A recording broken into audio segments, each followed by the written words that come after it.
يا شيخ امسك كده يا شيخ. في ايه يا عبد؟ اسالك عن البشاري الماكو تقول لي ب 150 جنيه. وليه بره 50 جنيه.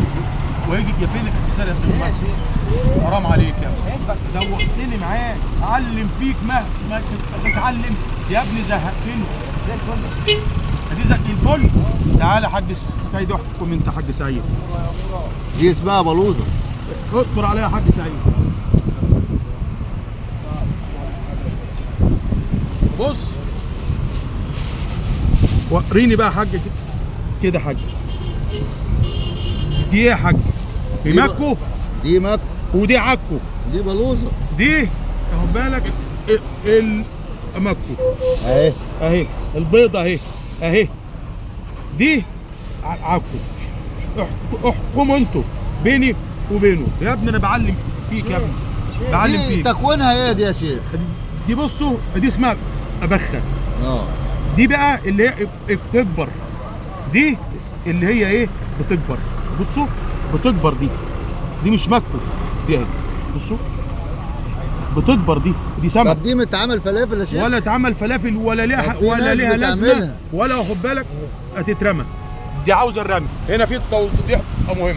الناس اللي عماله بتشتمنا على نت، خد بالك، حسبي الله ونعم الوكيل فيهم.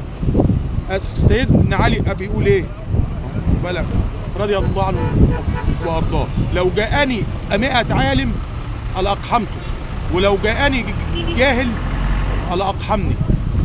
تمام؟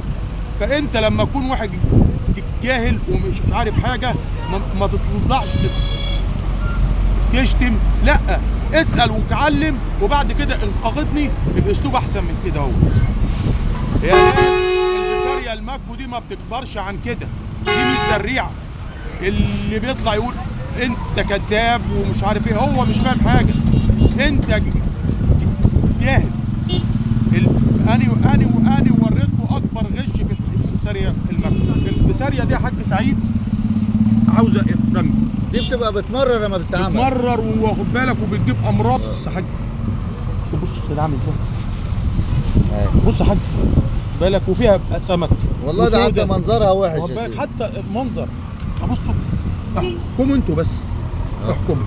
خلاص يا عبده. عرفت يا عبده؟ عرفت يا شيخ. ها؟ ما تقعش تاني بقى يا عبد. تاني يا عبد. والسلام عليكم ورحمه الله وبركاته. ما تنسوش الصلاه على النبي. عليه افضل الصلاه على النبي هي مكسبي.